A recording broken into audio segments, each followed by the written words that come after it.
안녕하세요. 김종일 목사입니다. 오늘은 기독교 길라잡이 9번째 변화하는 삶에 대해서 말씀을 드리겠습니다. 먼저 사람은 변화하는가를 생각해 보겠습니다. 기독교인들 가운데서도 사람은 변화하지 않더라는 이야기를 많이 합니다. 이 사람의 틀이 바뀐다는 것은 매우 힘든 일이기 때문입니다. 그래서 대개 사람이 바뀌지 않는다고들 합니다. 그런데 성경은 그리스도 안에 있으면 새로운 피조물이라고 합니다. 과연 새로운 피조물로 변화할 가능성은 있는 것인가? 아니면 없는가? 우리에게는 아주 중요한 문제입니다. 먼저 기독교 역사를 보면 이 많은 사람들이 변화되었다는 것을 알 수가 있습니다. 초대교회의 중요한 지도자들이었던 베드로나 바울의 변화는 분명한 사실입니다. 또 아우구스티누스 같은 경우도 그가 회심을 하면서 획기적인 변화를 체험했던 것을 알 수 있습니다.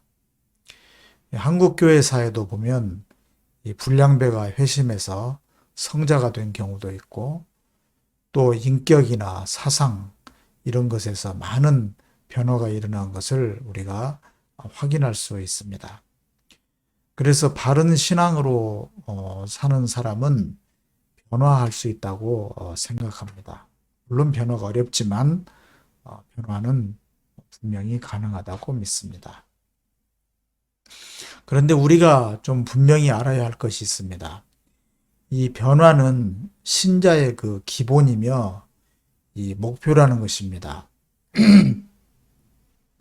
거룩하신 하나님을 믿기 때문에 거룩하신 하나님을 닮는 것은 지극히 당연한 것입니다.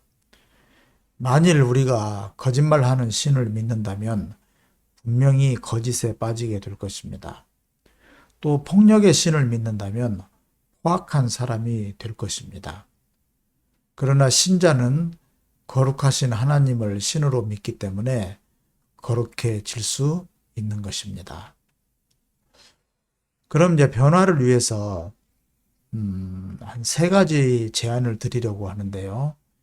우선 첫째로 이 변화를 위한 열망을 가져야 합니다. 이 마음이 변화를 갈망하고 변화를 위해서 열려 있어야 합니다. 태도가 중요한 것이죠. 그리고 두 번째로는 자신을 겸허하게 성찰해야 합니다. 그래야 자신이 가지고 있는 잘못된 모습을 바라볼 수가 있습니다. 이것이 없으면 도무지 변화를 위한 발걸음을 내디딜 수가 없습니다. 그래서 자신에 대한 성찰이 꼭 필요한 것입니다. 첫 번째로 변화를 위한 열망, 그리고 두 번째로는 자신에 대한 성찰을 말씀드렸습니다. 그리고 세 번째로는 하나님의 능력을 힘입어야 한다는 것입니다. 여기에는 물론 노력과 수양이 상당히 필요합니다. 이것을 등한시하는 경향이 있습니다만은 그것은 잘못입니다. 변화를 위한 노력을 게을리하지 말아야 합니다.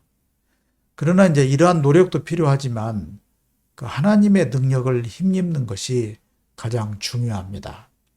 그래서 하나님의 능력을 힘입게 해달라는 그런 기도를 해야 하는 것이죠. 여러분은 큰 바위 얼굴 이야기를 잘 아실 것입니다.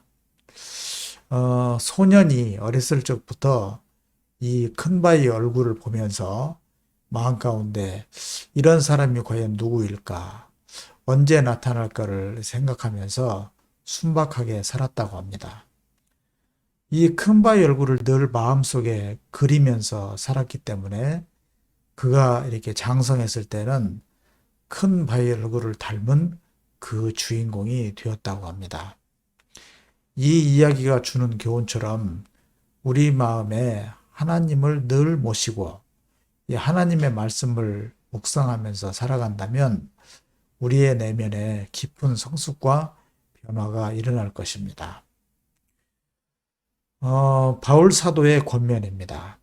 여러분은 이 시대의 풍조를 본받지 말고 마음을 새롭게 함으로 변화를 받아서 하나님의 선하시고 기뻐하시고 완전하신 뜻이 무엇인지를 분별하도록 하십시오. 이 말씀에서도 변화를 이렇게 강조하고 있습니다.